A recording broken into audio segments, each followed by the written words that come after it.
মাধ্যমিক 2026 পরীক্ষার্থীদের জন্য মিশন মাধ্যমিক 2026 বলে যে প্লেলিস্ট আমি বানিয়েছি, এই প্লেলিস্টে তোমরা পরপর মাধ্যমিক 2026-এর জন্য ইম্পর্টেন্ট যে চ্যাপ্টারগুলো আছে সেই চ্যাপ্টারের অঙ্কগুলো তোমরা পরপর পেতে থাকবে। বিগত কয়েক বছরের যে প্রশ্নপত্র অ্যানালিসিস করে এটাই বোঝা গেছে যে বেশিরভাগ ক্ষেত্রে তোমাদের এই যে বইটা দেখতে পাচ্ছ, নবম দশম গণিত অমিতাভ মিত্র বিদ্যুৎ গো ঠাকুরতা, এই বইটি থেকে ম্যাক্সিমাম ক্ষেত্রে প্রশ্ন হয়ে থাকে। তোমরা তোমাদের যে টেক্সট বই আছে সেই টেক্সট বই কমপ্লিট তো করবেই, তার সঙ্গে এই বইটাও তোমরা কমপ্লিট করবে। পারলে তোমরা এই বইটা কিনে নিতে পারো। আমি আমার এই চ্যানেলে মাধ্যমিক 2026 যে পরীক্ষার্থীরা আছো তাদেরকে আমি চ্যাপ্টার ওয়াইজ যে ইম্পর্টেন্ট অঙ্কগুলো আছে, অর্থাৎ 2026-এর যে ইম্পর্টেন্ট চ্যাপ্টারগুলো আছে এবং সেই সংক্রান্ত যে অঙ্কগুলো আছে সেগুলো আমি পরপর তোমাদেরকে করে দেখাবো। ম্যাক্সিমাম ক্ষেত্রে আমি এই অমিতাভ মিত্র বিদ্যুৎ গো ঠাকুরতার যে বইয়ের অঙ্ক করাবো, কারণ তোমাদের কাছে টেক্সট বই আছে সেগুলো তোমরা করে নিচ্ছ, কিন্তু এই অঙ্কগুলো তো তোমরা পাবে না, তাই এই বই থেকে অঙ্কগুলো ম্যাক্সিমাম ক্ষেত্রে করাবো। তো প্রথম যে চ্যাপ্টারটি আমি করাবো সেটি হচ্ছে তোমাদের ত্রিকোণমিতি। ত্রিকোণমিতিতে তোমাদের যে প্রশ্নগুলো আসতে পারে এবছর ইম্পর্টেন্ট, সেই প্রশ্নগুলো আমি তোমাদেরকে প্রথমেই সলভ করে দেখাবো। প্রথমে জেনে নেওয়া যাক যে ত্রিকোণমিতিতে আমাদের কত নম্বর আসবে, কত নম্বরে প্রশ্ন হবে। বোর্ডের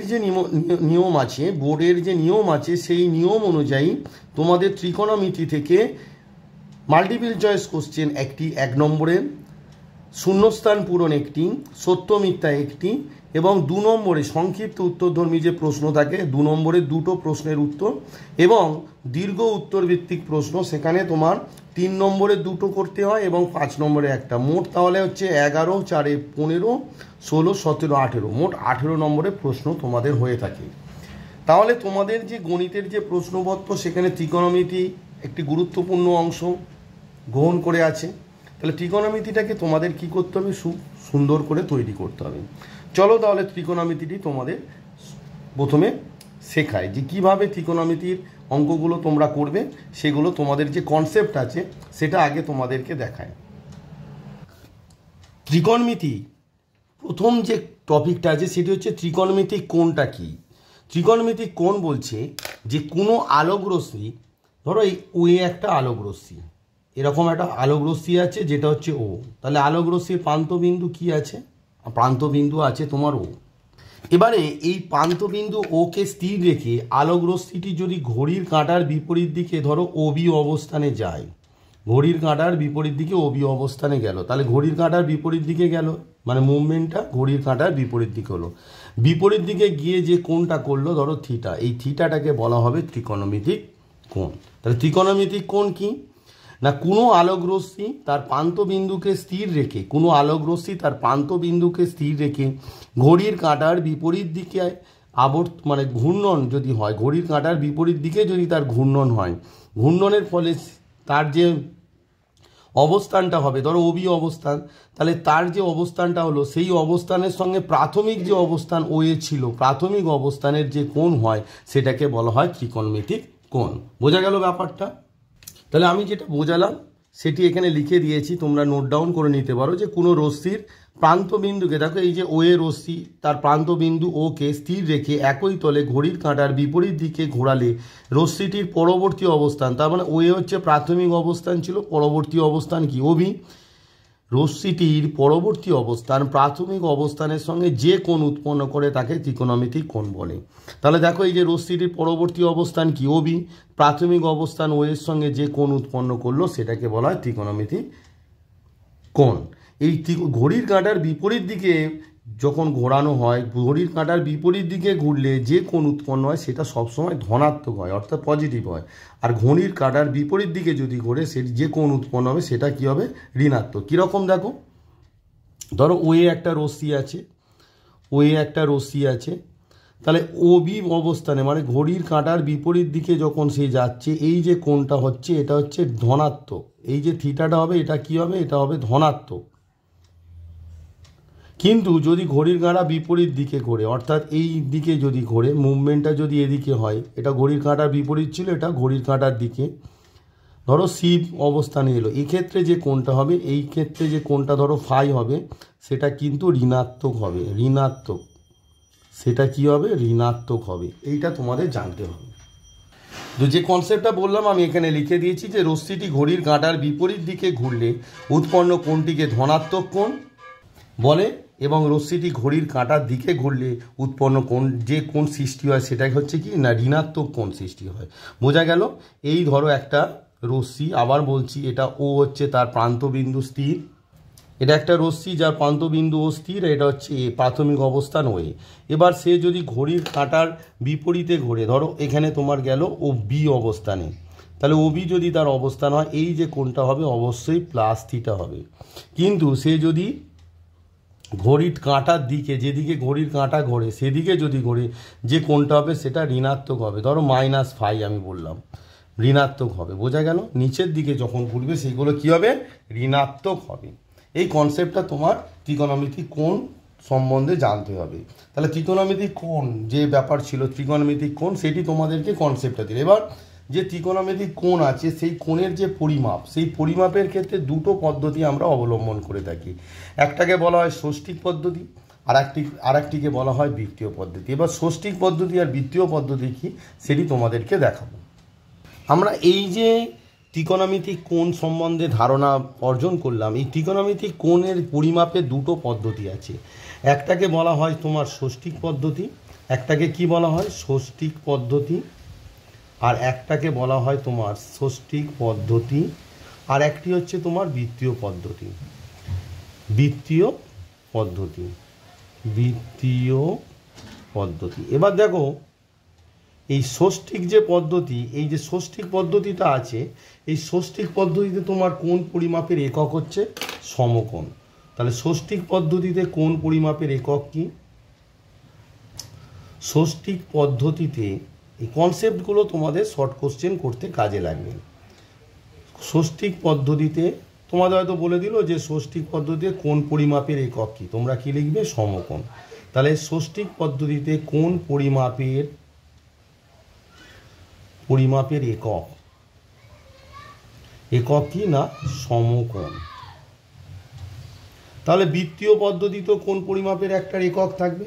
তাহলে বৃত্তীয় পদ্ধতিতে কোণ পরিমাপের একক কি না, বৃত্তীয় পদ্ধতিতে কোণ পরিমাপের একক হচ্ছে রেডিয়ান। বৃত্তীয় পদ্ধতিতে কোণ পরিমাপের একক, কোণ পরিমাপের একক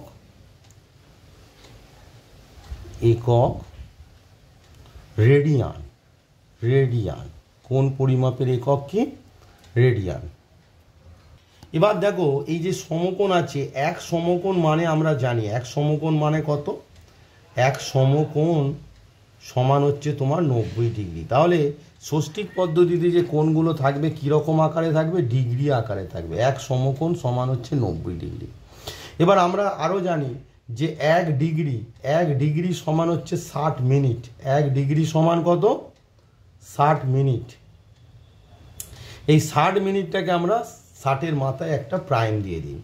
আবার এক মিনিট সমান হচ্ছে 60 সেকেন্ড। সেকেন্ডকে আমরা কি করি, ডবল প্রাইম দিই। এক মিনিট সমান হচ্ছে 60 সেকেন্ড, সমান আমরা কি লিখি, 60-এর মাথায় ডবল প্রাইম দিয়ে দিই। এবার এক রেডিয়ান মানে কি আমায় বুঝতে হবে। ধরো একটা বৃত্ত আছে যার ব্যাসার্ধ আর, এ একটা বৃত্ত যার কেন্দ্র ও, এটা ধরো প্রাথমিক অবস্থান ও এ, একটা বৃত্তচাপ তুমি নিয়ে নাও, ও বি একটা বৃত্তচাপ নিয়ে নাও। এবার ও বি বৃত্তচাপটাও কত না আর, ব্যাসার্ধ যা আর, ও বি বৃত্তচাপটাও আর। তাহলে কোন কেন্দ্রে যে কোণ থিটা উৎপন্ন করে এটাকেই বলা হয় এক রেডিয়ান তৈরি করবে। যে থিটার মান কত হবে না, এক রেডিয়ান, একের মাথায় সি। তাহলে এটা কি হলো না, বৃত্তের ব্যাসার্ধের সমান দৈর্ঘ্যের বৃত্তচাপ বৃত্তের কেন্দ্রে যে কোণ উৎপন্ন করে তাকে এক রেডিয়ান বলে। এই যে থিটা সমান এক রেডিয়ান আমি লিখলাম, তার মানে আর ব্যাসার্ধ ছিল, বৃত্তচাপটা এ বিটাও হচ্ছে আর, ব্যাসার্ধ আর, বৃত্তচাপ এ বিও সমান আর। তাহলে বৃত্তের কেন্দ্রে যে কোণ উৎপন্ন করলো এক, তার থিটা, তার মান হচ্ছে এক রেডিয়ান। তাহলে কোনো বৃত্তের ব্যাসার্ধের সমান দৈর্ঘ্যের বৃত্তচাপ কেন্দ্রে যে সম্মুখ কোণ উৎপন্ন করে তাকে এক রেডিয়ান কোণ বলে।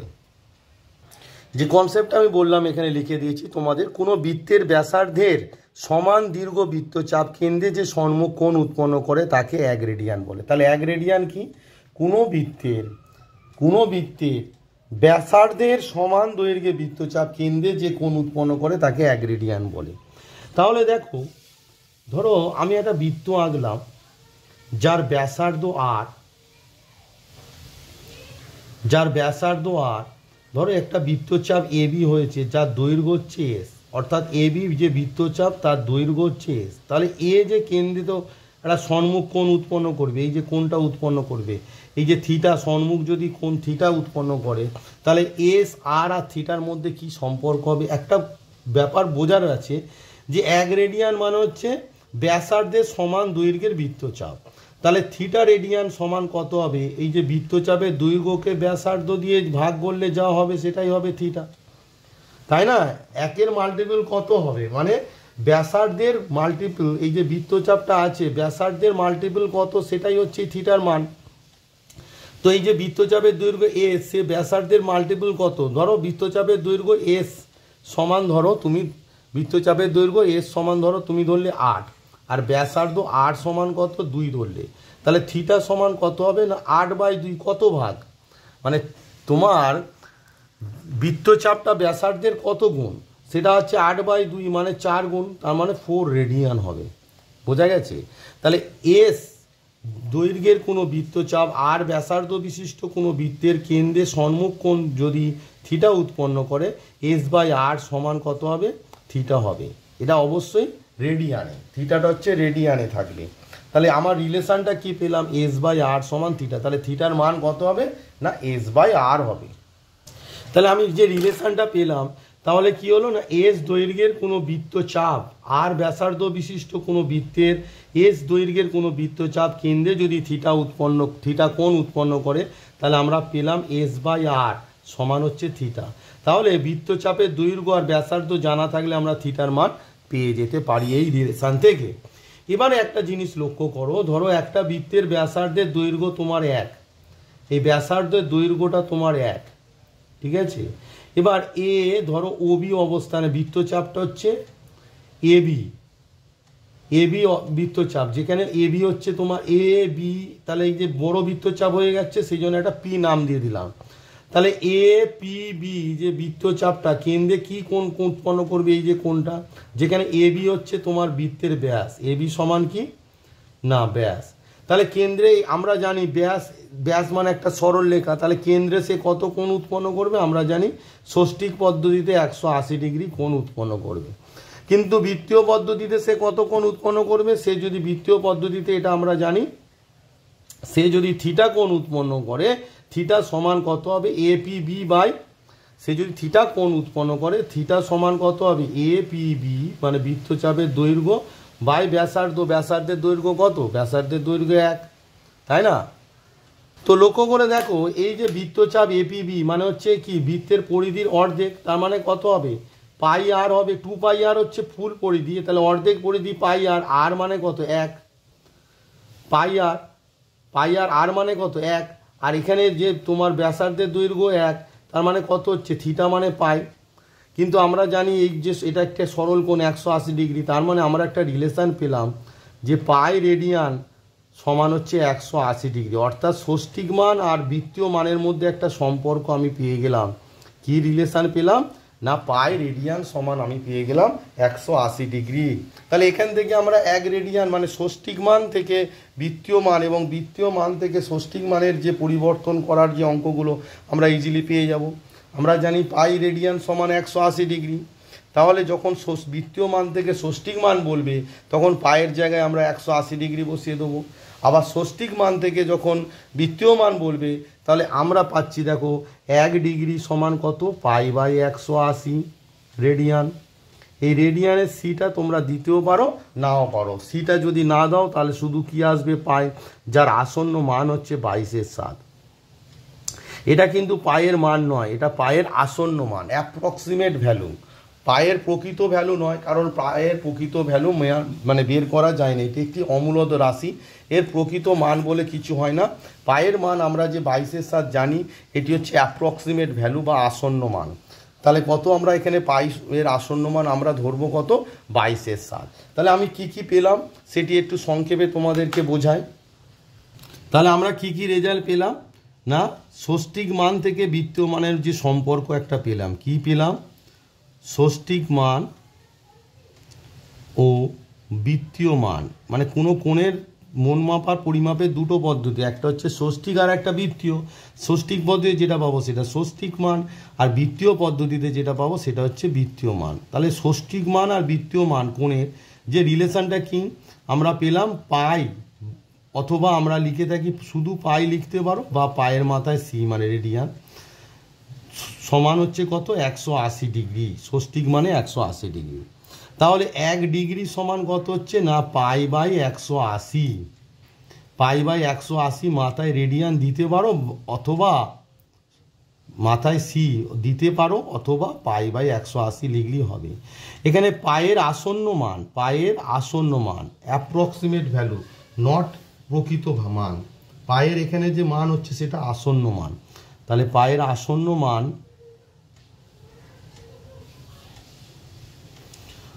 কত, সমান হচ্ছে 22/7। অনেকের মধ্যে ভুল ধারণা আছে যে 22/7 হচ্ছে পায়ের প্রকৃত মান, না, পায়ের আসন্ন মান। কারণ পায়ের প্রকৃত মান বের করা যায় না, সেই জন্য এটি একটি অমূলদ রাশি। এই পায়ের প্রকৃত মান যদি 22/7 হতো তাহলে এটি মূলদ হয়ে যেত, কারণ এর 22/7 তো মূলদ রাশি না, এটা হচ্ছে পায়ের আসন্ন মান। এটা কিন্তু মাথায় একটু খেয়াল রাখবে, ঠিক আছে। তাহলে তোমাদের যদি অঙ্কে দেয়, ধরো একটা সিম্পল দুটো প্রশ্ন দিচ্ছি, যে তোমাকে বললো 30 ডিগ্রি কোণের বৃত্তীয় মান কত, 30 ডিগ্রি কোণের বৃত্তীয় মান কত, তোমাকে প্রশ্নে দিল বৃত্তীয় মান। তাহলে তোমরা কি করবে, বৃত্তীয় মান কত হবে, সমান হবে 30 ইন্টু, আর ডিগ্রিটা বসবে না, 1 ডিগ্রি π/180, তাহলে π/180 দিয়ে গুণ করে দাও, 30 ইন্টু π/180। এটা রেডিয়ান, আমরা সি লিখতেও পারো, না সাধারণত লিখে থাকি না, এটা ক্যালকুলেট করলে 3 × 18 মানে হচ্ছে π/6। তাহলে 30 ডিগ্রি বৃত্তীয় মান কত হলো, π/6। এবার ধরো তোমাকে একটা প্রশ্ন দিল যে 3π/6 এর ষষ্ঠিক মান কত, 3π/6 এর ষষ্ঠিক মান কত। এই তো দুটো কনসেপ্ট, এর ষষ্ঠিক মান। তা আমি কি বললাম, দেখো পাই মানে হচ্ছে 180 ডিগ্রি, সেটা কি ষষ্ঠিক পদ্ধতিতে, তাহলে যেখানে পাই আছে সেখানে তুমি 180 ডিগ্রি বসিয়ে দাও, /6, অ্যাজ সিম্পল। তাহলে এটা কাটলে হচ্ছে 3 6 18 মানে 30 ডিগ্রি, 30 ডিগ্রি ইন্টু 3 মানে কত হচ্ছে তোমার 90 ডিগ্রি। তাহলে 3π/6 যে কোণটা ছিল তার ষষ্ঠিক মান কত, 90 ডিগ্রি, অ্যাজ সিম্পল অ্যাজ। তাহলে কনসেপ্টটা তোমার যদি ঠিকঠাক থাকে তাহলে অঙ্কটা করা কোনো ব্যাপারই না। মোস্ট ইম্পর্টেন্ট যে সূত্রটি একটু আগে তোমাদের শেখালাম, যে বৃত্তের ব্যাসার্ধের দৈর্ঘ্য যদি আর হয়, ধরো ওএ হচ্ছে ব্যাসার্ধ, আর ওবি ধরো বৃত্তচাপ, ওবি বৃত্তচাপের দৈর্ঘ্য যদি এস হয়, ওবি বৃত্তচাপের দৈর্ঘ্য যদি এস হয়, আমরা কি জানি S/R সমান হচ্ছে থিটা, যদি কেন্দ্রে থিটা রেডিয়ান কোণ উৎপন্ন করে, যদি কেন্দ্রে কি করে, থিটা রেডিয়ান কোণ উৎপন্ন করে। এটি আমি তোমাদের ডিটেলসে একটু লিখে দিচ্ছি। তাহলে আমি এখানে ডিটেলস দিয়ে দিলাম, বলছে যদি আর ব্যাসার্ধ বিশিষ্ট কোনো বৃত্তের কেন্দ্রে এস দৈর্ঘ্যের কোনো চাপ থিটা রেডিয়ান কোণ উৎপন্ন করে, তাহলে S/R সমান থিটা হবে, অর্থাৎ S = R থিটা। এই রিলেশন থেকে, অর্থাৎ ব্যাসার্ধের দৈর্ঘ্য বৃত্তচাপের দৈর্ঘ্য জানা থাকলে তুমি কেন্দ্রে সম্মুখ যে কোণ উৎপন্ন করবে বৃত্তচাপটা সেটা পেয়ে যাবে, অথবা কেন্দ্রে যে সম্মুখ কোণ উৎপন্ন করেছে ব্যাসার্ধের মান জানা থাকলে বৃত্তচাপের দৈর্ঘ্য তোমরা পেয়ে যাবে। এই কনসেপ্ট, ছোট ছোট কনসেপ্টের উপর কিন্তু তোমাদের এখন প্রশ্ন পড়ছে। বিগত কয়েক বছরের প্রশ্ন যদি তোমরা অ্যানালিসিস করো বুঝতে পারবে যে ছোট ছোট যে বেসিক কনসেপ্টগুলোর উপরেই তোমাদের মাল্টিপল চয়েস কোশ্চেন, শূন্যস্থান পূরণ, তোমাদের সত্য মিথ্যার প্রশ্নগুলো পড়ছে। তাই কনসেপ্টগুলোকে ভালো করে তোমরা তৈরি করে রাখবে, তবেই তোমরা কিন্তু 90% মার্কস পেতে পারবে, তবেই তোমাদের ভালো রেজাল্ট হবে। তোমরা যদি ভেবে থাকো যে বইয়ের লিমিটেড কিছু প্রশ্নের উত্তর করব, কনসেপ্ট ভালো করে ক্লিয়ার করব না, তাহলে কিন্তু ভালো মার্কস পাওয়া খুব মুশকিল। আর প্রতিটা চ্যাপ্টারের কনসেপ্টটা আমি তোমাদের কিন্তু বোঝাবো, মন দিয়ে বুঝবে। এবং আমি এই যে তোমাদের বইটা বলেছিলাম আর কি, নবম দশম গণিত, অমিতাভ মিত্র, বিদ্যুৎ গুহ ঠাকুরতার বেশ কিছু ইম্পর্টেন্ট অঙ্ক যেগুলো তোমাদের পরীক্ষায় আসার সম্ভাবনা অনেক বেশি, সেইগুলো তোমাদেরকে করাবো। এখনও কনসেপ্ট আমার বাকি আছে, চলো নেক্সট যে কনসেপ্টটা আছে সেটা একটু বোঝা। এবার হচ্ছে একটা, এই যে আমরা ত্রিকোণমিতি সংক্রান্ত যে কোণগুলো আলোচনা করে থাকবো পুরোটাই কিন্তু একটা সমকোণী ত্রিভুজের ক্ষেত্রেই হয়ে থাকবে। কোণটা সর্বদা একটা সমকোণী ত্রিভুজ। তাহলে সমকোণী ত্রিভুজের একটা কথা মনে রাখবে, অতিভুজ যে বাহুর সঙ্গে কোণ করে থিটা কোণটা করবে সেই বাহুটাকে বলবো আমরা ভূমি। কি বললাম? এটা হচ্ছে সমকোণী ত্রিভুজের অতিভুজ। অতিভুজ যে বাহুর সঙ্গে, সবসময় মনে রাখবে, অতিভুজ যে বাহুর সঙ্গে কোণ করবে সেটাকে আমরা সর্বদা কি বলবো? ভূমি বলবো। তাহলে অবশিষ্ট যে বাহুটা পড়ে থাকবে সেটা অবশ্যই লম্ব হবে। অবশিষ্ট যে বাহুটা পড়ে থাকবে সেটা কি হবে? অবশ্যই সেটি কি তোমার লম্ব হবে। এবারে আমাদের যে ত্রিকোণমিতিক যে কোণানুপাত আমাদের মোট কটি আছে সেটি জানতে হবে। ত্রিকোণমিতিক কোণ অনুপাত আমাদের কটি আছে? আমাদের কাছে মোট 6টি ত্রিকোণমিতিক কোণ অনুপাত আছে। তাহলে ত্রিকোণমিতিক কোণ অনুপাত আমাদের কাছে কটি আছে? না, 6টি। ত্রিকোণমিতিক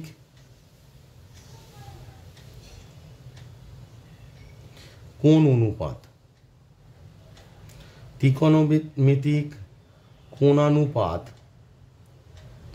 আমাদের কাছে মোট 6টি আছে। সেই 6টি কি কি এখানে লিখে তোমাদের দেখাচ্ছি। 1 নম্বরে হচ্ছে সাইন থিটা, মানে কেন্দ্রে যদি এই যে থিটা কোণ যদি উৎপন্ন করে একটা সমকোণী ত্রিভুজ, আমি বলে দিলাম অতিভুজ যে বাহুর সঙ্গে কোণ করে সেটাকে ভূমি বলা হয়। মনে থাকবে, মানে ধরো যদি আমি ছবিটাকে একটু অন্যভাবে লিখি, যদি আমরা এটা তো অতিভুজটা তো ফিক্স থাকে, সব থেকে বড় যে বাহু সেটা অতিভুজ। এবার যদি থিটাটা এখানে থাকে তখন এটা হয়ে যাবে ভূমি। আমি এটাই বলতে চাইছি যে অতিভুজ যে বাহুর সঙ্গে কোণ করে সেটাকে ভূমি বলা হয়। তাহলে এটা ভূমি হয়ে যাবে, সেক্ষেত্রে এটা লম্ব হয়ে যাবে। মানে থিটার পজিশনের উপর অনেক কিছু ডিপেন্ড করে। এবার ত্রিকোণমিতিক অনুপাত কি কি আছে? সাইন থিটা, সাইনের পাশাপাশি লিখছি কারণ সাইনের অনন্য হচ্ছে কোসেক থিটা, তারপর হচ্ছে কস থিটা, কসের অনন্য হচ্ছে সেক থিটা, এইভাবে পরপর মনে রাখবে। তারপর হচ্ছে ট্যান থিটা, আর ট্যানের অনন্য হচ্ছে তোমার কট থিটা, এইভাবে সিরিয়ালি লিখলে। এবার কিছু সূত্র আছে। 1 নম্বর যে সূত্র, সাইন থিটার মান, এই যে তুমি যে সমকোণী ত্রিভুজে আমি দেখালাম এইটা ধরো থিটা, সাইন থিটা সমান হচ্ছে তোমার লম্ব বাই অতিভুজ। সাইন থিটা মানে কি? লম্ব বাই অতিভুজ। তাহলে সাইন যে ত্রিকোণমিতিক অপেক্ষকটা আছে বা অনুপাতটা আছে তার মান সাইন থিটা সমান হচ্ছে লম্ব বাই অতিভুজ। আমি কি বললাম? সাইন থিটার অনন্য হচ্ছে কোসেক থিটা, তাহলে কোসেক থিটার মান কি হবে? তোমার হবে অতিভুজ বাই লম্ব, অতিভুজ বাই লম্ব। এইভাবে সূত্রগুলোকে তোমরা মনে রাখবে। এবার হচ্ছে কস থিটা, কস থিটা মানে হচ্ছে তোমার ভূমি বাই অতিভুজ। কস থিটা মানে কি? ভূমি বাই অতিভুজ, ভূমি বাই অতিভুজ। এবার আমি একটা কথা বললাম যে কস থিটার অনন্য কি? সেক থিটা, তাহলে সেক থিটা সমান কত হবে? না, অতিভুজ বাই তোমার ভূমি। বোঝা গেল? এবার হচ্ছে ট্যান থিটা, ট্যান থিটা মানে হচ্ছে তোমার লম্ব বাই ভূমি, লম্ব বাই ভূমি। অবশ্যই সমকোণী ত্রিভুজের লম্ব এটা ভূমি আর এটা অতিভুজ, বুঝতেই পারছো থিটাটা কোথায় আছে সে তার উপর। এই যে ত্রিভুজটার ক্ষেত্রে লম্ব এটা, ভূমি এটা অতিভুজ, ঠিক আছে। আর কট থিটা হচ্ছে কি? ট্যানের অনন্যক। তার মানে কট থিটা সমান অনন্যক মানে কি? লম্ব বাই ভূমির অনন্যক হবে ভূমি বাই লম্ব। এই 6টা ত্রিকোণমিতিক অপেক্ষকের যে সূত্র আমি শেখালাম এটা তোমাদের মনে রাখতে হবে। এবার আমি একটা কথা বারবার বলছি, সাইন থিটা কোসেক থিটা এরা অনন্যক, তার মানে sine theta into cosec theta, sine theta into cosec theta মানে কত হবে? 1, তাই তো? তার মানে যদি তুমি কোসেক থিটা লিখতে চাও, কোসেক থিটা সমান হবে 1 by sine theta. Suppose sine থিটার মান জানো, তাহলে কোসেক থিটা মানে 1 বাই সাইন থিটা। আবার কোসেক থিটা জানলে সাইন থিটা সমান 1 বাই কোসেক থিটা। মানে কি? এই যে পরস্পরের অনন্যক, বোঝা গেল ব্যাপারটা? সিমিলারলি এটা হচ্ছে তোমার হলো সাইন আর কোসেকের ক্ষেত্রে similarly cos theta into sec theta, cos theta into sec theta সমান হচ্ছে 1। এবার এখান থেকে আমরা কি পাচ্ছি? কস থিটা সমান হচ্ছে 1 বাই সেক থিটা। এটা কি কাজে লাগবে?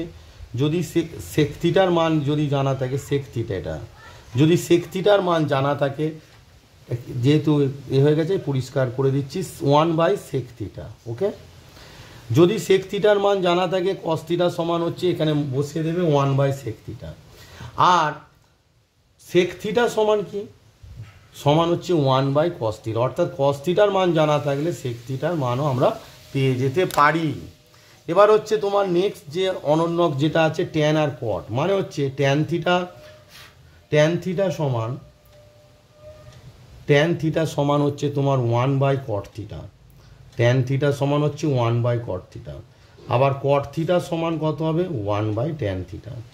আর এদের গুণফল কত, এদের গুণফল অর্থাৎ tan theta into cot theta সমান হচ্ছে 1। তাহলে কনসেপ্টটা ক্লিয়ার হলো। মানে মোট 6টি ত্রিকোণমিতিক তোমার অনুপাত আছে, সাইন, কস, ট্যান, কট আর সেক, কোসেক। তাহলে পরপর যদি লিখি যে কে কার অনন্যক, আমি পরপর পেয়ার করে দিচ্ছি, সাইন থিটার অনন্যক কস থিটা, তাই না? তাহলে সাইন থিটা যদি লম্ব বাই অতিভুজ হয়, কোসেক থিটা হবে অতিভুজ বাই লম্ব, কস থিটা হচ্ছে ভূমি বাই অতিভুজ। এবারে তোমার ট্যান থিটা সমান লম্ব বাই ভূমি, কট থিটা সমান ভূমি বাই লম্ব। বুঝতেই পারছো পরস্পরের অনন্যক। তাহলে সাইন থিটা কোসেক থিটার মান গুণফল কত, 1। কোসেক থিটা সমান 1/sin থিটা, সাইন থিটা সমান 1/কোসেক theta. Similarly cosec theta into sec থিটার মান 1, কস থিটা ইন্টু সেক থিটার মান হচ্ছে 1, কস থিটা সমান 1/sec থিটা, সেক থিটা সমান 1/cos থিটা। কে কার পূরক মানে অনন্যক, এটা তোমাদের ভালো করে বুঝতে হবে। তাহলে সাইনের অনন্যক হচ্ছে কোসেক, কসের অনন্যক সেক, ট্যানের অনন্যক কট। তাহলে যেহেতু ট্যানের অনন্যক কট, তাই ট্যান থিটা কট থিটা গুণফল কত, 1। ট্যান থিটা সমান 1/cot থিটা, কট থিটা সমান 1/tan থিটা। আর একটা যেটা বেসিক কনসেপ্ট আমি মনে রাখতে বলছি, যে অতিভুজটা যে বাহুর সঙ্গে কোণ উৎপন্ন করছে সেইটা সবসময় ভূমি হবে, এটা মাথায় রাখবে। দেখো এখানে থিটা, এখানে থিটাটা যেহেতু এই বাহুর সঙ্গে কোণ করেছে তাই ক্ষেত্রে এটা ভূমি, এটা লম্ব। আবার এই যে ছবি যে পিকচারটা আছে, এখানে থিটাটা এই বাহুর সঙ্গে কোণ করেছে তাই ক্ষেত্রে ভূমি চেঞ্জ হয়ে গেছে, ভূমিটা চেঞ্জ হয়ে গেছে, এই বাহুটা ভূমি হয়ে গেছে, এটা লম্ব হয়ে গেছে। তাই ড্রয়িং মানে ছবিটা তোমাকে ভালো করে বুঝতে হবে, যে থিটাটা মানে অতিভুজটা কোন বাহুর সঙ্গে কোণ করছে সেটাই হবে তোমার ভূমি, এটা তোমাদের মনে রাখতে হবে। এবার হচ্ছে এই যে 6টি তোমাদের ত্রিকোণমিতিক যে তোমার অপেক্ষক বলো বা ত্রিকোণমিতিক অনুপাত আমরা যে শিখলাম, এই ত্রিকোণমিতিক যে 6টি অনুপাত, এদের প্রত্যেকের মান কিন্তু একটা নির্দিষ্ট সীমারেখার মধ্যে থাকে। যেরকম ধরো সাইন থিটার ক্ষেত্রে -1 less than equals to sine theta less than equals to 1, অর্থাৎ সাইন থিটার মান কিন্তু -1 আর 1-এর মধ্যে সীমাবদ্ধ। সিমিলারলি কস থিটারও মান কিন্তু -1 less than equals to cos theta less than equals to 1, অর্থাৎ কস থিটার মানও -1 আর 1-এর মধ্যে সীমাবদ্ধ। অর্থাৎ তোমাকে যদি কেউ বলে যে সাইন থিটার কোন মানের জন্য সাইন থিটা সমান, ধরো তোমাকে বললো থিটার কোন মানের জন্য সাইন থিটা সমান 2, তুমি পরিষ্কার বলে দেবে এটা ইম্পসিবল, বিকজ সাইন থিটার মান 1-এর থেকে বড় হয় না, 2টা 1-এর থেকে বড়। বোঝা গেল ব্যাপারটা? এবার বলবে sir cosec theta, sec theta.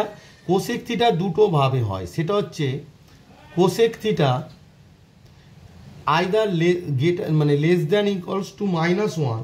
Cosec থিটার মানটা কি, কোসেক থিটার মান হচ্ছে লেস দ্যান ইকুয়ালস টু -1 অথবা লেস দ্যান ইকুয়ালস টু অথবা নয়, ও কোসেক থিটার মান দুটো হয়, আইদার -1-এর থেকে ছোট অথবা গ্রেটার দ্যান ইকুয়ালস টু 1। অর্থাৎ -1 আর অরণ্যক মানে -1 আর 1-এর যে পার্টটা পড়ছে সেইটা বাদে, মানে আইদার -1-এর থেকে ছোট অথবা 1-এর থেকে বড়।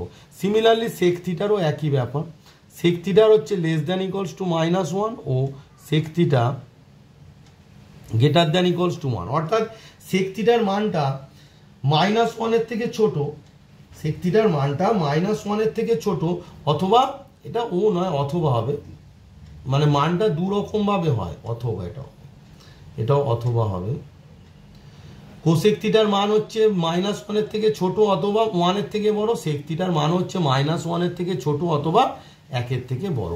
এবার হচ্ছে ট্যান থিটা কট থিটার মান হচ্ছে সমস্ত বাস্তব মানই, অর্থাৎ -∞ less than tan theta less than infinity, minus infinity less than কট থিটা লেস দ্যান ইনফিনিটি, অর্থাৎ সকল বাস্তব মান এরা গ্রহণ করতে পারে। ট্যান থিটা কট থিটা কি হচ্ছে না, এরা যে কোনো মান গ্রহণ করতে পারে। তাহলে ট্যান থিটা আর কট থিটা হচ্ছে যে কোনো বাস্তব মানই গ্রহণ করতে পারে, এটা তোমরা মনে রাখবে। এই যে ইনফিনিটি চিহ্ন মানে অসীম পর্যন্ত বিস্তৃত, এর মান মানে ট্যান থিটার মান 2, 4, 6, 8, 10 যা ইচ্ছা হতে পারে, বুঝতে পেরেছো? যে কোনো মান এরা গ্রহণ করতে পারে। এবার তোমাদের এখানে যে আলোচনাগুলো হবে সেগুলো সবই সূক্ষ্মকোণ, অর্থাৎ 0 less than equals two theta less than equals two 90 degree, মানে থিটার মানটা 0 থেকে 90 ডিগ্রির মধ্যে তোমার থাকবে। সেই কারণে মানে সূক্ষ্মকোণ মানে থিটার মানটা মাস্ট বি, তোমার এখানে যে আলোচনাগুলো হবে less than equals two theta less than 90 degree বা ইকুয়ালস লেস দ্যান বা ইকুয়ালস টু 90 ডিগ্রি হতে পারে। তো সেই কারণে এই মাইনাস নেগেটিভ ভ্যালুগুলো হবে না। এগুলো তোমরা হায়ার স্টাডি যখন ক্লাস 11-এ উঠবে সেখানে ভালো করে বুঝবে। এখন জাস্ট জেনে রাখো যে এখানে সাইন থিটা, কস থিটা বা কোসেক থিটা এদের মান কারো মানই নেগেটিভ হবে না, সবার মান পজিটিভ। মানে সমস্ত ত্রিকোণমিতিক তোমাদের যে সিলেবাস আছে সেখানে সমস্ত ত্রিকোণমিতিক কোণানুপাত ধনাত্মক, সমস্ত ত্রিকোণমিতিক কোণানুপাত ধনাত্মক এখানে তোমাদের যে সিলেবাস আছে।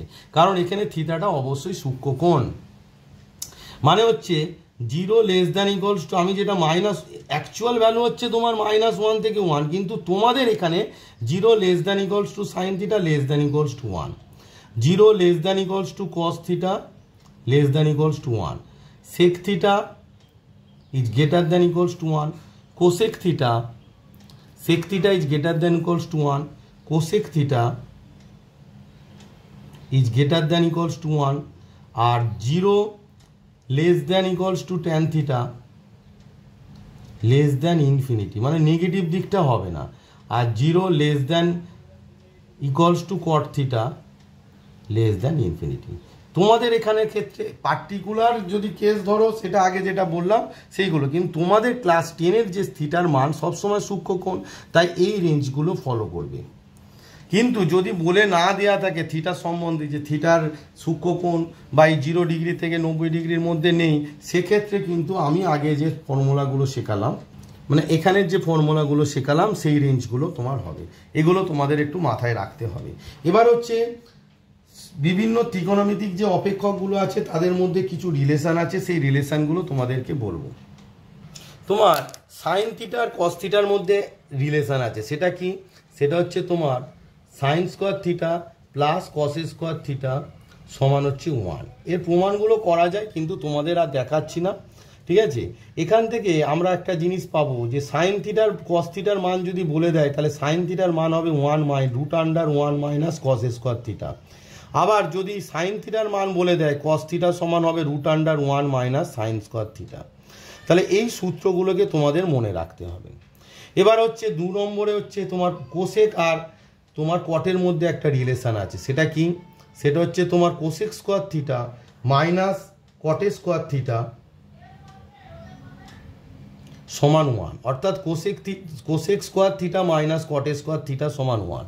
তাহলে এখান থেকে যদি কটের মান জানা থাকে কোসেক থিটা সমান কত হবে না √1 প্লাস কটে স্কোয়ার থিটা। সূত্রগুলো এইভাবে মনে রাখবে, একটা খাতা করবে, খাতায় ফর্মুলাগুলো ভালো করে লিখবে। আর কট থিটা সমান যদি কোসেক থিটা জানা থাকে কি হবে না কোসেক স্কোয়ার থিটা মাইনাস 1, মানে একটা খাতাতে জাস্ট ফর্মুলাগুলোকে পরপর তোমরা লিখে রাখবে, তাহলে কি হবে অঙ্ক বুঝতে সুবিধা হবে। নেক্সট হচ্ছে পড়ে আছে ট্যান আর কট, সেক আর ট্যান আর সেক। তাহলে sec square theta minus tan square theta সমান হচ্ছে 1।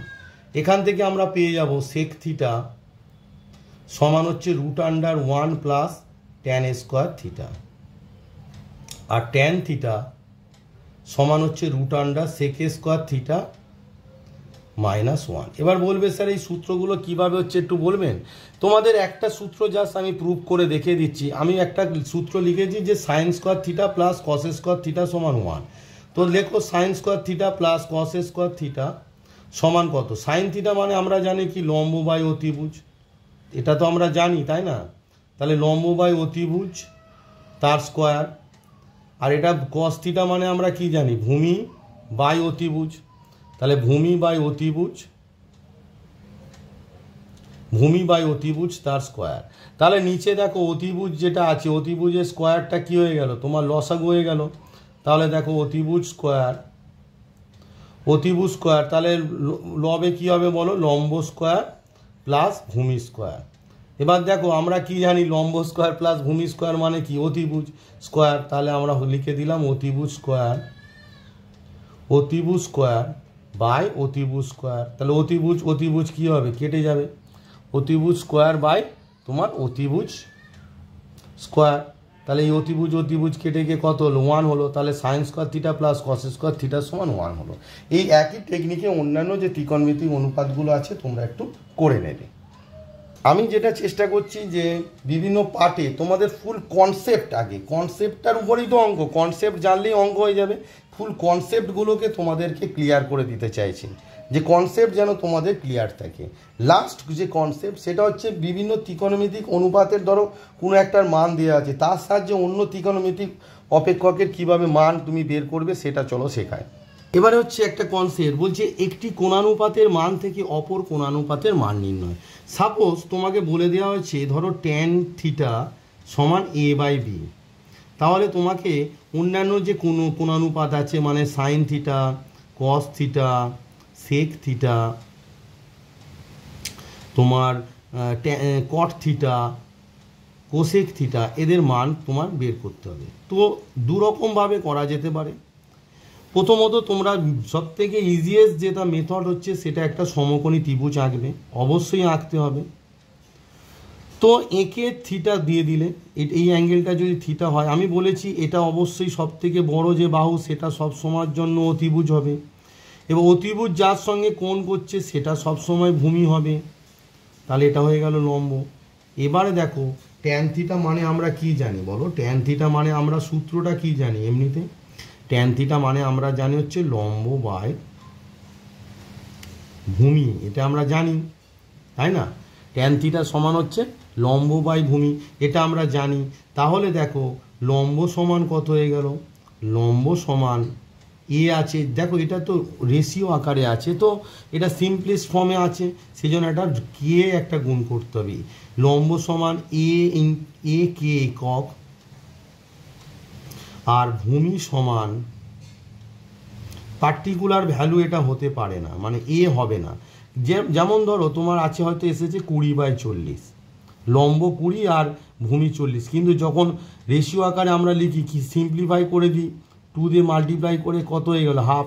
পার্টিকুলার ভ্যালু ছিল লম্ব 20, ভূমি তোমার কত 40, কিন্তু অ্যাকচুয়াল তোমার দিয়েছে কত হাফ। তার মানে এটা কি এখানে মানে ভ্যানিসটা কি হলো, সেটা হচ্ছে 20 আর 40-র মধ্যে যে গসাগু পার্টটা, অর্থাৎ 20 দিয়ে এটাকে ডিভাইড করা হচ্ছে, 20 1s 20, 20 2s 40। সেই কারণে যে কেটা হচ্ছে এ আর বি এর হচ্ছে তোমার গসাগু, যেখানে কে এর মান অবশ্যই কি হতে হবে, অশূন্য হতে হবে। যেখানে কে হচ্ছে অশূন্য ধ্রুবক, কে ইকুয়ালস টু হচ্ছে অশূন্য ধ্রুবক, কে এর মান হচ্ছে অশূন্য ধ্রুবক, এই কথাটা তোমায় লিখতে হবে, শূন্য হবে না। তাহলে দেখো আমার লাগবে এটা কি, অতিভুজটা বের করে নাও। আমরা কি জানি, অতিভুজ সমান √, লম্ব স্কোয়ার প্লাস ভূমি স্কোয়ার, তাই না।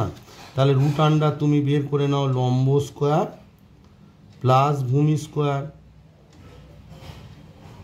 সমান √, লম্ব মানে কত এ কে, তাহলে এ স্কোয়ার কে স্কোয়ার, আর ভূমি মানে বি কে, তাহলে বি স্কোয়ার কে স্কোয়ার, কে স্কোয়ার কমন চলে গিয়ে রুটের বাইরে চলে গেল, হয়ে গেল কত এ স্কোয়ার প্লাস বি স্কোয়ার, অর্থাৎ কে √, এ স্কোয়ার বি স্কোয়ার এত একক হচ্ছে তোমার অতিভুজ। তাহলে তোমার যে কোনো ত্রিকোণমিতিক অপেক্ষক, সাপোজ ধরো তোমায় বললো সাইন থিটা সমান কি আমরা জানি লম্ব বাই অতিভুজ, জাস্ট অঙ্কের সাহায্য, অঙ্ক এইভাবে তোমরা করবে, বুঝতে পেরেছো। তা লম্ব আমরা জানি কত এ কে, আর অতিভুজ মানে কত কে √, A square plus B square, তাই না। তো দেখো কে কে কেটে গেল, তার মানে আমার আনসার হয়ে গেল A by √, A square plus B square. ধরো তোমাকে বলে দিল যে তোমার কস থিটার মান কত, কস থিটা আমরা জানি কি বলো, ভূমি বাই, জাস্ট সূত্রটা লিখে দাও, আর তিনজনের মানই তো আমরা জানি ভূমি বাই অতিভুজ, তো ভূমি মানে কত বিকে, অতিভুজ মানে কি কে root under A square plus B square, তাহলে কে কেটে গেল, হয়ে গেল আমার B by root under A square plus B square. বোঝা গেল? এইভাবে তোমরা যে কোনো ত্রিকোণমিতিক যে কোণানুপাত আছে মানগুলো বের করতে পারো। এবারে আসি, একটা রিলেশন আছে, দেখো ট্যান থিটা আমরা কি জানি, আমরা জানি মানে সাইন থিটা মানে আমরা কি শিখলাম এক্ষুনি, দেখো এই যে লিখেছি, দেখো এখানে সাইন থিটা আমরা যে লিখেছি, দেখো সাইন থিটা মানে কত লম্ব বাই অতিভুজ, আর কস থিটা মানে কত ভূমি বাই অতিভুজ। তাহলে sine theta by cos theta যদি করি, তাহলে সাইন থিটা মানে কত লম্ব বাই অতিভুজ, তাহলে উপরে হবে লম্ব বাই অতিভুজ, লম্ব বাই অতিভুজ। যেহেতু কস থিটাটা ভাগ আছে তাই 1 বাই কস থিটা মানে ভূমি বাই অতিভুজের অনন্যক। অনন্যক মানে কি আসছে তোমার অতিভুজ বাই ভূমি। এবার লক্ষ্য করে দেখো এই অতিভুজ ভ্যানিশ হয়ে গেল, তাহলে পড়ে আছে কি লম্ব বাই ভূমি। এবার দেখো লম্ব বাই ভূমি মানে আমরা কি জানি ট্যান থিটা, তাহলে আমরা একটা রিলেশন কি পেয়ে গেলাম যে ট্যান থিটা সমান হচ্ছে sine theta by cos theta. তাহলে আমরা যে রিলেশনটা পেলাম কি, আমরা একটা রিলেশন পেলাম, সেটা হচ্ছে ট্যান থিটা সমান sine theta by cos theta. এই রিলেশনগুলো অঙ্ক করার ক্ষেত্রে তোমাদের কাজে লাগবে। এবার দেখো ট্যান থিটার অনন্যক কে কস থিটা, কট থিটা, তাহলে কট থিটা সমান এইটার অনন্যক কত হবে cos theta by sine theta.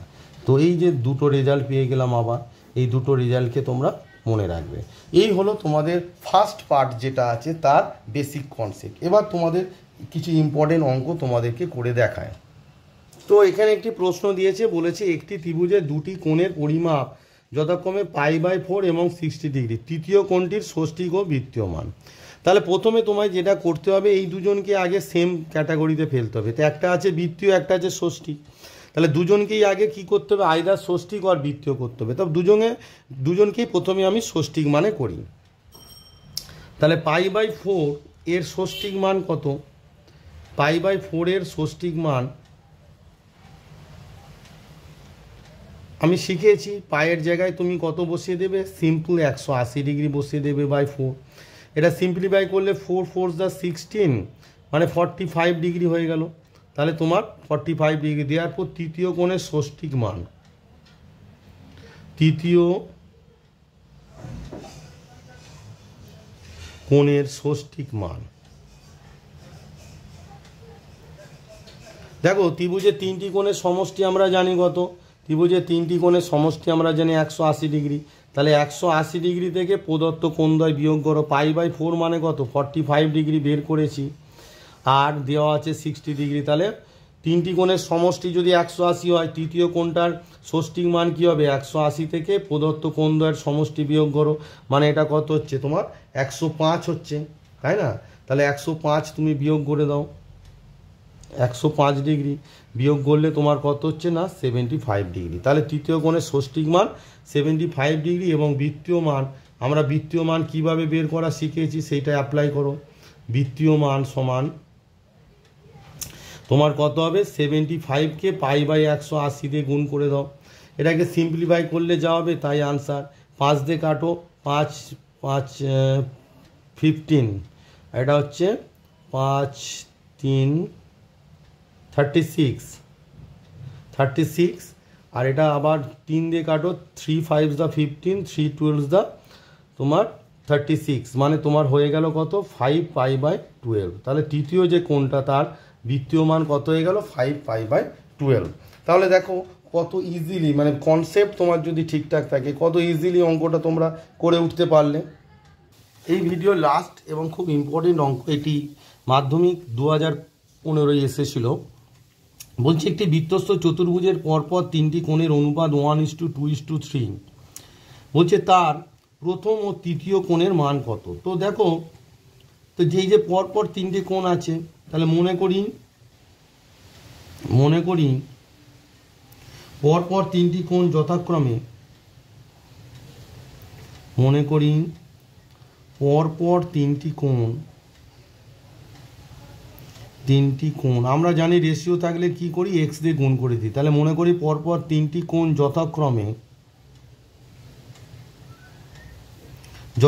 তাহলে 1 × x মানে কত হবে এক্স, 2 ইন্টু এক্স মানে কত হবে 2x, এবং 3 ইন্টু এক্স মানে কত হবে 3x। এবার দেখো যদি তুমি একটা বৃত্তস্থ চতুর্ভুজ একটা আঁকো, তাহলে দেখো তুমি কি পাচ্ছ, দেখো এই যে পরপর তিনটি কোণ, তাহলে 1, 2 আর 3, এটা হচ্ছে 1 নম্বর কোণ মানে এক্স, এটা 2 নম্বর মানে হচ্ছে তোমার 2x, আর এটা হচ্ছে 3 নম্বর মানে হচ্ছে 3x। এটা প্রথম, এটা দ্বিতীয়, এটা তৃতীয়। এবার আমরা জানি কি বৃত্তস্থ চতুর্ভুজের কি বিপরীত কোণগুলি পরস্পর সম্পূরক, অর্থাৎ এক্স আর 3x এরা পরস্পর বিপরীত কোণ, তাই না? তাহলে আমরা জানি বৃত্তস্থ চতুর্ভুজের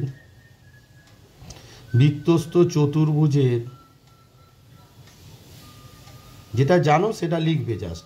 আমরা জানি বৃত্তস্থ চতুর্ভুজের বিপরীত কোণদ্বয়ের সমষ্টি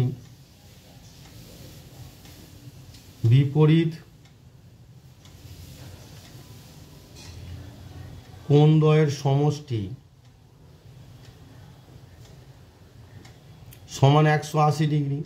এবার আমি যে ছবিটা ড্র করেছি তার বিপরীত কোণ কি হচ্ছে এক্স আর 3x, মানে প্রথম আর তৃতীয় কোণটা পরস্পর বিপরীত, কারণ পরপর তিনটি কোণ 1, 2, 3 যদি এইভাবে লিখি তাহলে প্রথম আর তৃতীয়টা পরস্পর কি হবে সম্পূরক, তাই না? কোণদ্বয়ের সমষ্টি কত 180 ডিগ্রি, তার মানে এক্স প্লাস 3x সমান তোমার হচ্ছে 180 ডিগ্রি।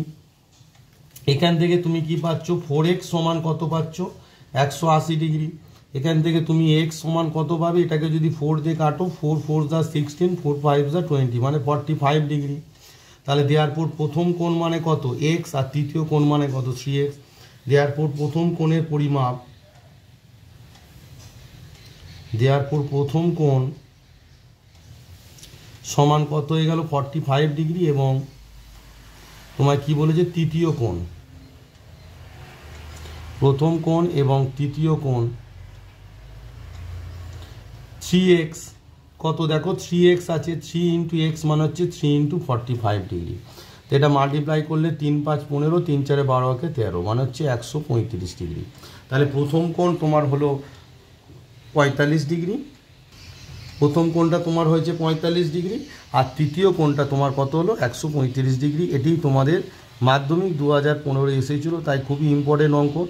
আমি এই চ্যানেলে যে অঙ্কগুলো করাবো সেগুলো কিন্তু তোমাদের বইয়ের অঙ্ক খুবই কম থাকবে, সেগুলো হচ্ছে তোমাদের রেফারেন্স হিসাবে করবে, অর্থাৎ তোমাদের যে বইটি আমি বললাম নবম দশম, যে বই থেকে সাধারণত মাধ্যমিকে প্রশ্ন বিগত কয়েক সাল হয়ে আসছে, অমিতাভ মিত্র বিদ্যুৎ গুহ ঠাকুরতার যে বই, সেই বই থেকে তোমাদের করাবো, প্রশ্নও লিখে দেব এবং তার আনসারও করে দেব। এবং প্রথমে আমি যেটা মনে করি বেসিক কনসেপ্টটা আমি বলবো অবশ্যই, কারণ বেসিক কনসেপ্ট সঠিকভাবে শিখলে তোমরা যে বই থেকেই প্রশ্ন দিক না কেন আমি মনে করি সেটি সলভ করে উঠতে পারবে, আমার ছাত্রছাত্রীরা অবশ্যই সলভ করে উঠতে পারবে। তাই বেসিক কনসেপ্টের উপর আমি কিন্তু জোর দেবো প্রত্যেকটা চ্যাপ্টারে, এবং আমি যেভাবে বেসিক কনসেপ্টগুলো শেখাচ্ছি সেইগুলো খাতায় নোট ডাউন করে তোমরা অবশ্যই তৈরি করবে। আমি কিন্তু আমার যে টার্গেট আছে তোমাদের মাধ্যমিক 2025, অর্থাৎ তোমাদের যে ফেব্রুয়ারি মাসে যে মাধ্যমিকের পরীক্ষা হবে সেই পরীক্ষার উপরেই আমি টার্গেট করছি। আমি কিন্তু তোমাদের টেস্টের জন্য কিন্তু টার্গেট করছি না। আমার লক্ষ্য হচ্ছে মাধ্যমিক 2026, মাধ্যমিক 2026 ফেব্রুয়ারি মাসে যে এক্সামটা হবে সেই এক্সামে আমার ছাত্রছাত্রীরা যাতে ভালো ফল করতে পারে, গণিতে 90%-এর অ্যাবাভ মার্কস পেতে পারে, আমার লক্ষ্য সেটাই। তাই তোমরা আমার চ্যানেলের সঙ্গে যুক্ত থাকো, ঠিক আছে? আর ভিডিওটি যদি ভালো লাগে অবশ্যই তোমার বন্ধু বান্ধবদের মধ্যে শেয়ার করবে, এবং আমি যে সূত্রগুলো লিখে দেখালাম, যে কনসেপ্টগুলো দেখালাম খাতায় অবশ্যই নোট ডাউন করবে, কারণ শুধু ভিডিও দেখলে হবে না, সেগুলোকে খাতায় নোট ডাউন করে তোমাদের তৈরি করতে হবে। সুস্থ থাকো, ভালো থাকো এবং মন দিয়ে পড়াশোনা করো। আশা করি আগামী দিন তোমাদের অনেক অনেক ভালো হবে। চলো এই ভিডিওতে এই পর্যন্ত থাক, পরবর্তী ভিডিওতে আবার পরবর্তী আলোচনা নিয়ে তোমাদের সঙ্গে দেখা হবে। সবাই সুস্থ থাকো, ভালো থাকো এবং মন দিয়ে পড়াশোনা করো।